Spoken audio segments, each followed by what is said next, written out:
Bismillahirrahmanirrahim. Assalamualaikum warahmatullahi wabarakatuh. Alhamdulillahi rabbil alamin. Wassalatu wassalamu ala asyrafil anbiya'i wal mursalin Sayyidina wa maulana Muhammadin wa ala alihi wa sahbihi ajma'in, amma ba'du. Rabbi syrah li sadri wa yassir li amri wahlul 'uqdatan min lisani yafqahu qawli. Pemirsa Nabawi TV yang dirahmati Allah Subhanahu wa taala, kita kembali lagi berjumpa dalam program tamu kita bersama saya Rifki Haitami, dan pada episode kali ini masih bersama tamu istimewa kita, tamu spesial kita, yaitu Al-Ustadz Ad-Da'i Ilallah Al-Habib Rifki bin Idrus Al-Hamidi. Assalamualaikum Habib. Waalaikumsalam warahmatullahi wabarakatuh. Baik Habib, langsung saja kita ke pertanyaan yang pertama dengan tema yang sama. Kita masih Masya membicarakan dakwah di Timur Indonesia. Nah. Kalau di episode sebelumnya kita berbicara tentang kota Ambon. Nah, sekarang kita akan berbicara tentang wilayah Papua yang mana mungkin Muslim di sana masih tergolong minoritas. Sebagaimana kita ketahui bahwasanya dulu ada seorang dai dari Jakarta, yaitu Allahyarham Al-Habib Munzir bin Fuad Al-Musawa, yang aktif berdakwah di daerah Papua. Ya, mungkin menurut antum yang tinggal tidak jauh dari daerah Papua, daerah-daerah mana saja di daerah Papua tersebut yang butuh treatment atau butuh penanganan khusus atau butuh dengan dakwah Islam? Bismillahirrahmanirrahim. Assalamualaikum warahmatullahi wabarakatuh. Waalaikumsalam. Alhamdulillah wassalatu wassalam ala sayyidina Rasulillah Muhammad ibn Abdullah wa ala alihi wa sahbihi wa man walah wa la hawla wa la quwwata illa billah, ma ba'd. Pemirsa Nabawi TV yang dirahmati Allah Subhanahu wa taala, setelah di episode sebelumnya kita berbicara Ambon, mungkin kita lompat pulau ini ceritanya begitu ya. Iya. Kita ke Papua, dan insya Allah kapan-kapan ayo jangan hanya berbicara di sini tapi berbicara di Papua. Insya Allah Nabawi TV dimudahkan untuk memasuki kota-kota tersebut. Insya Allah. Pemirsa Nabawi TV yang dimuliakan Allah Subhanahu wa taala, kita harus tahu Papua memang berdekatan dengan Ambon, akhir Indonesia ya. Tapi memang dari seluruh kita dan Papua sekarang sudah terbagi dua, provinsi Papua dan Papua Barat. Nah, dari Papua itu sendiri Muslim hanya mungkin yang lebih banyak di 2 atau 3 kota. Yang terbanyak Fak-Fak, Sorong, Kaimana. Selebihnya kayak Manokwari, Jayapura, itu dari pihak non-Muslim lebih banyak secara kuantitas ya. Secara kuantitas. Lebih banyak daripada Muslim.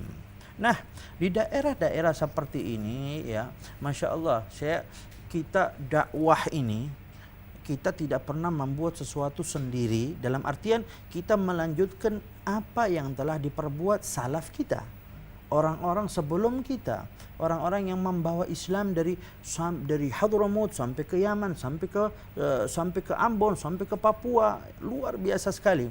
Itu di Papua, Fak-Fak, saya tahun bahkan 2003 saya pernah masuk Fak-Fak itu subhanallah ya, meskipun suasana Maghrib, ketika Maghrib kita lihat itu di Fak-Fak, karena memang mayoritas Muslim di situ. Itu banyak orang-orang anak-anak Papua itu, meskipun mereka dan kita tahu ya, mereka dengan pakaian putih-putih memeluk Al-Quran, pulang setelah belajar mengaji di rumah guru-guru mengaji yang ada di Fak-Fak. Subhanallah, saya melihat itu luar biasa sekali ya. Ini sudah ada warisan daripada ulama-ulama sebelum itu. Maka kita tinggal melanjutkan saja. Dan bukan berarti yang mayoritas saja yang kita datangi, enggak. Yang minoritas Muslim pun kita datangi. Seperti kemarin rehla bersama Habib Jindan, yang kedua itu 8 kota termasuk 2 kota di Papua. Ke Sentani, 3 kota di Papua, Sentani yang termasuk Jayapura dan Merauke. Sampai ke ujungnya Indonesia. Masya Allah. Kita per 2 hari di sana. Luar biasa dakwah kita, dan dakwah kita pun bukan hanya seperti buat acara, enggak. Nah, makanya dakwah boleh saya katakan dakwah di timur Indonesia ini lebih erat dengan sentuhan pribadi, sentuhan langsung. Contoh itu di Papua kita menjenguk orang sakit. Ada seseorang yang, jadi kita ke rumah sakit, kita menjenguk orang-orang yang ada di rumah sakit. Habib Jindan sama saya masuk ke rumah sakit, mendoakan mereka. Dari Subhanallah. hal-hal itu, bukan hanya kita buat acara maulid, mereka mungkin ada beberapa yang belum mengenal itu maulid, belum mengenal sholawat, tapi kita lebih mengenalkan mereka kepada akhlak yang diajarkan oleh Rasulullah sallallahu alaihi wa alihi wasallam.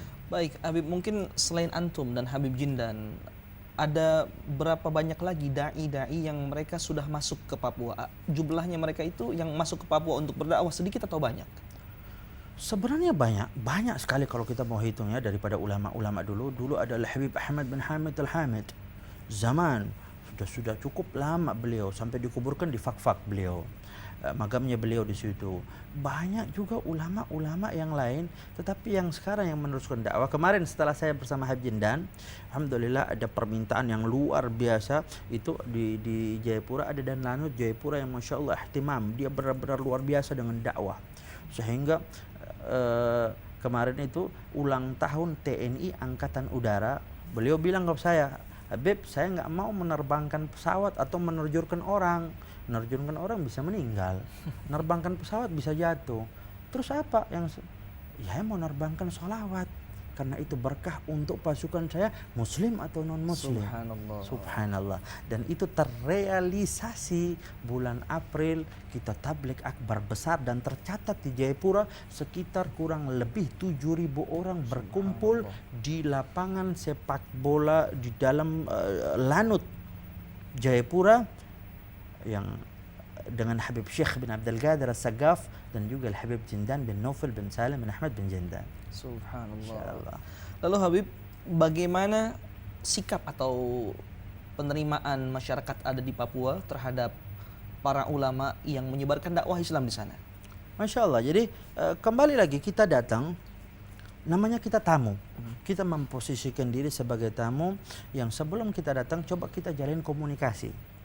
Saya pikir di dalam dakwah komunikasi menjadi penting terlebih dahulu, sehingga ketika kita diterima di kalangan-kalangan eksklusif yang elit, maka yang ke bawah gampang. Ini salah satu strategi dakwah yang kita buat. Contoh, kita di Papua, kita bertemu dengan Dan Lanut. Dan Lanut ini kepala angkatan udara ini, dengan dibantu beliau kita gampang. Bahkan dari Habib Jindan kemarin ada pengiriman habaib lagi, diantaranya Al-Habib Ahmad bin Alwi Al-Habsyi yang Majlis Ar-Raushan di Tangerang, juga Al-Habib Alwi bin Syahab dari Al-Fakhriyah untuk di sana selama 10 hari di Ramadan kemarin. Ramadan kemarin, dan beliau masuk sampai ke Wamena. Tantangan yang luar biasa, bahkan ada beberapa sakit. Luar biasa. Baik, subhanallah, sepertinya seru sekali nih pembicaraan tentang dakwah di Papua, yang memang Papua ini merupakan bagian paling timur di Indonesia. Paling timur. Namun insya Allah kita akan sambung setelah jeda berikut ya Habib. Naam. Baiklah pemirsa Nabawi TV yang dirahmati Allah Subhanahu wa taala, seru ya. Jadi pengen lagi nih kita mendengarkan informasi dari Habib Rifki, namun insya Allah kita akan lanjutkan setelah jeda yang berikut ini.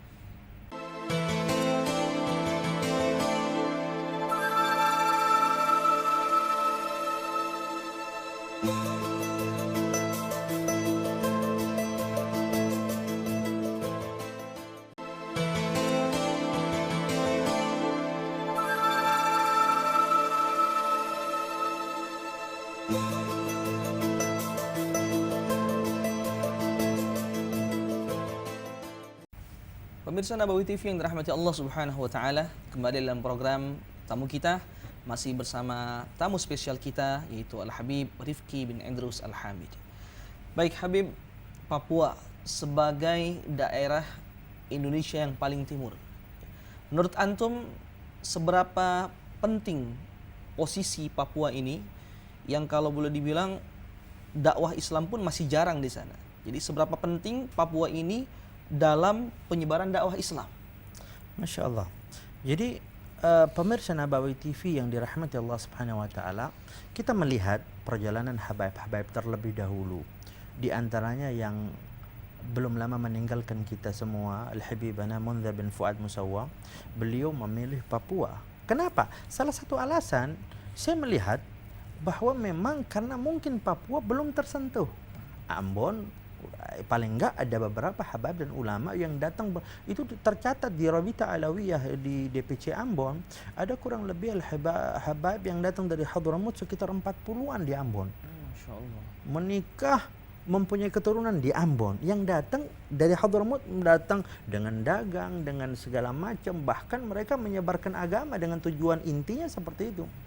Nah, habaib Ambon pun, para ulama-ulama yang lebih dulu dari Yaman terus masuk ke Ambon, mereka ini pun yang memasuki Papua, menyebarkan agama di Papua.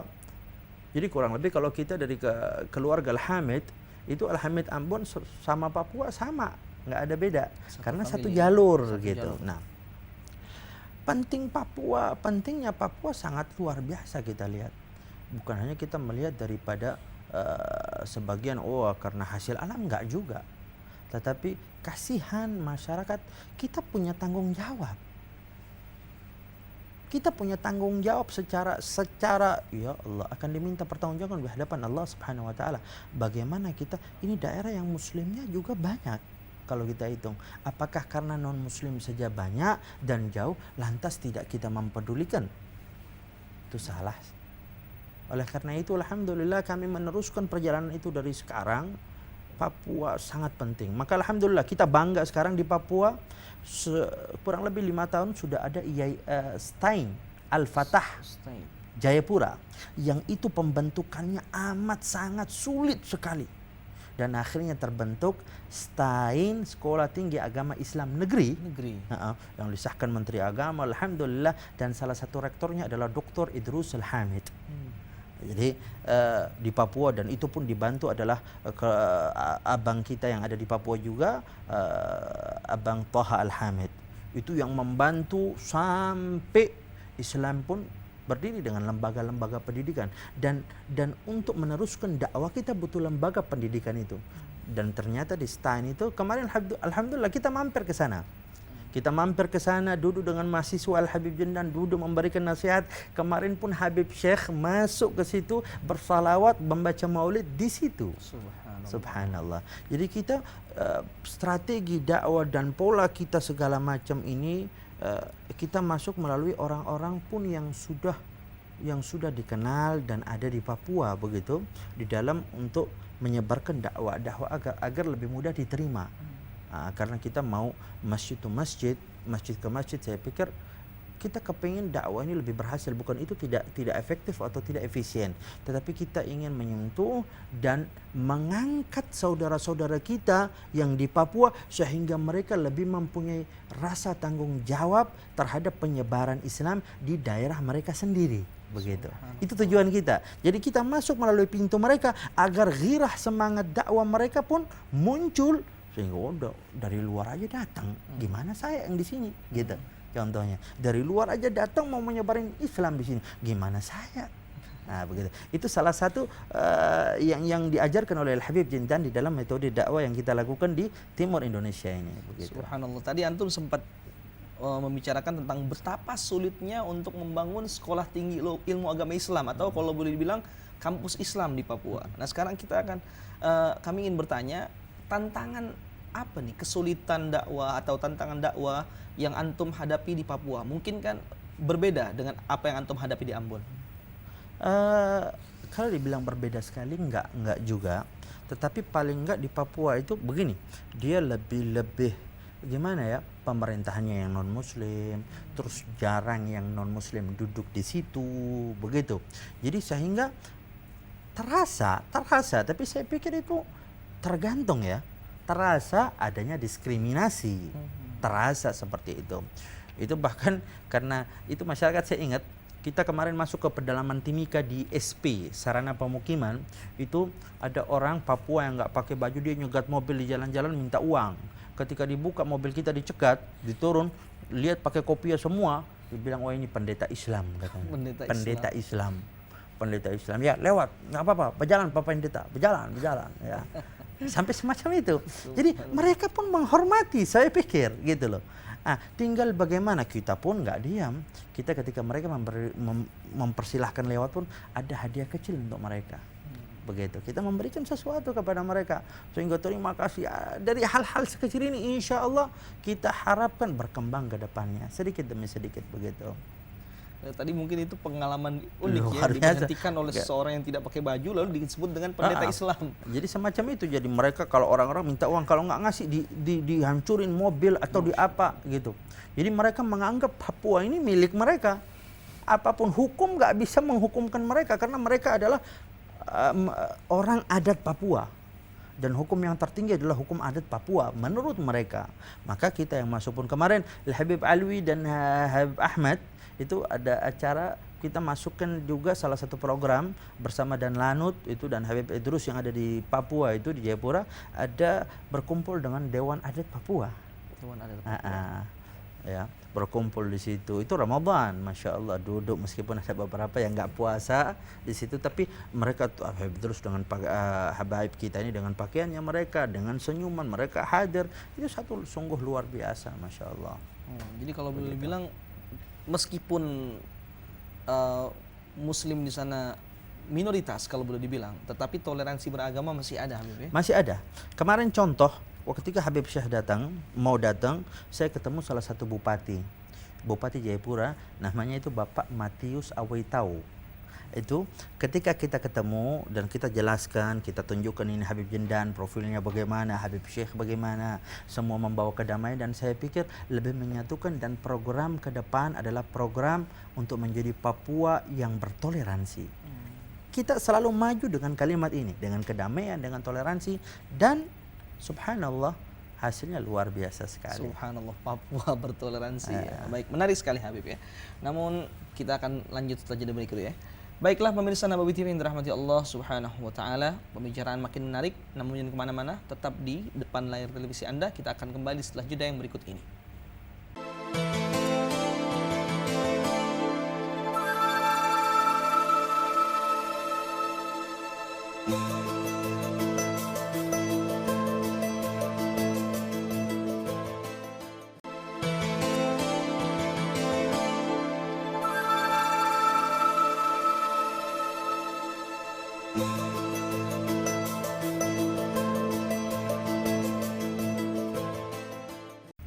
Pemirsa Nabawi TV yang dirahmati Allah Subhanahu wa taala, masih bersama dalam program tamu kita bersama tamu spesial kita Al Habib Rifki bin Idrus Al Hamid. Tadi kita telah mendengar ya sama-sama pengalaman unik, salah satu pengalaman unik dari beliau berdakwah di Papua. Nah, sekarang kita akan bertanya kembali kepada beliau. Baik Habib, selain pengalaman unik yang tadi antum sebutkan, disebut sebagai pendeta Islam tentunya ya. Apa ada lagi pengalaman unik antum pribadi selama antum berdakwah di Papua? Masya Allah. Jadi memang ada pengalaman seperti itu, dan juga memang kurang lebih setahun ini ada ikhwan kita juga yang di Papua, Habib Hilmi bin Khalid Al-Kaf. Beliau di Timika, yang kemarin kita masuk melewati beliau kita sampai ke Timika juga. Itu di Timika, kalau saya berbicara Timika, kita kemarin terakhir Timika waktu sama Habib Jendan kemarin. Nah di Timika itu kota itu yang nggak ada lampu jalan, lampu jadi gelap semua, lampu-lampu jalan di jalan biasanya ada lampu yang nerangi gitu. Saya tanya loh sama orang-orang situ, kenapa lampu jalan kok nggak ada Pak Minta? Enggak, masyarakat sini nggak suka terang, akhirnya dikatapel semua itu lampu-lampu. Jadi pemerintah buat dikatapel sampai hancur itu lampu-lampu Timika. Dan di daerah-daerah itu tantangannya juga yang luar biasa. Itu kalau orang nggak kuat fisik bisa kena demam berdarah, DB. Jadi itu hotel-hotel pun kita kemarin di tempat di hotel yang ada jadi dijaga dengan kawat gitu, kawat ram sampai nyamuk nggak boleh masuk begitu. Contoh begitu. Luar biasa. Tapi alhamdulillah nggak mengurangi semangatnya mereka, luar biasa. Ya, di Timika, di Sorong kita masuk sampai Merauke. Jadi luar biasa. Ada juga pengalaman kayak di Merauke itu. Pertama karena memang mereka belum tahu, jadi pihak yang Merauke kita punya orang, kita belum langsung masuk, sehingga ada intel yang datang gitu, polisi begitu nanya, wah dipikir ini jaringan pengeboman apa bagaimana mungkin. Padahal alhamdulillah akhirnya masuk, bahkan kita berikan mereka sedikit hadiah lagi, akhirnya mereka malah ikut yang ngawal kita jadinya. Masya Allah. Ngawal dari awal sampai akhir. Itu di Merauke, ngawal. Yang pertama mereka, wah ini jangan-jangan. Tapi setelah melihat bahasa yang kita sampaikan, melihat wajah-wajah Habib Jindan yang datang, yang luar biasa, yang ramah, yang luar biasa, terketuk hati mereka. Bahkan dia bilang nggak usah pakai mobil, kita diantar pakai mobil angkatan laut. Masya Allah. Udah nggak usah naik, mobilnya gede, tolong pakai mobil saya merasa terhormat. Dan itu diambil oleh Habib Jindan untuk mengikuti apa yang dia mau, gitu, seperti itu. Subhanallah, menarik sekali Habib pengalaman Alhamdulillah. Baik Habib, kita pernah mendengar bahwasanya di Papua itu pernah terjadi konflik, bahkan sekarang kalau boleh dibilang juga ada beberapa konflik yang terjadi di Papua. Namun apakah konflik tersebut menjadi penghalang untuk dakwah di sana? Bisa dikatakan iya, karena ketika konflik terjadi, belum lama ada konflik di Timika. Setelah kami keluar ada konflik. Kalau sudah terjadi konflik, pesawat tidak terbang, aktivitas terhenti, masjid rata-rata ya ditutup. Orang nggak ke masjid, nggak ditutup. Siapa yang nggak berani, karena keadaan panas segala macam, mereka dengan adatnya mereka, gitu. Jadi memang ada efek. Nah, oleh sebab itu kami berpikir dengan hadirnya Nabawi TV pun di tengah-tengah kita di bumi Indonesia ini yang banyak membawa sentuhan yang luar biasa. Sekarang saya lagi bertemuan beberapa kali, dan insya Allah bulan Agustus ini saya ditugaskan lagi ke Papua. Insya Allah sebelum Idul Adha insya Allah saya ke Papua, dan untuk pembicaraan program pemerintah saya ingin memasukkan agar Nabawi bisa tertonton seperti yang di Ambon begitu, yang menyampaikan dakwah bisa langsung door to door, masuk ke rumah satu dengan yang lain, langsung ke TV begitu. Dan saya pikir kalau ini mungkin hanya wacana yang memang kita ingin realisasikan, tapi saya pikir kalau berharap orang kumpul di masjid di Papua, waduh, agak sulit. Oleh sebab itu ya tadi kita buat seperti inilah dengan Nabawi TV, seperti di Ambon kita merasa luar biasa, kita beriklan segala macam, alhamdulillah. Dan itu contoh, saya ceritakan sedikit pengalaman itu di Ambon. Kita survei kemarin di Ramadan, tim saya survei, datang ke beberapa daerah itu, melihat perkembangan Nabawi TV yang sudah hampir kurang lebih setahun saya siarkan, hampir sesuai dengan yang dulu masih belum ada program terlalu ini ya lah, tapi alhamdulillah sekarang ini ya sudah hampir setahun kalau nggak salah ya ini.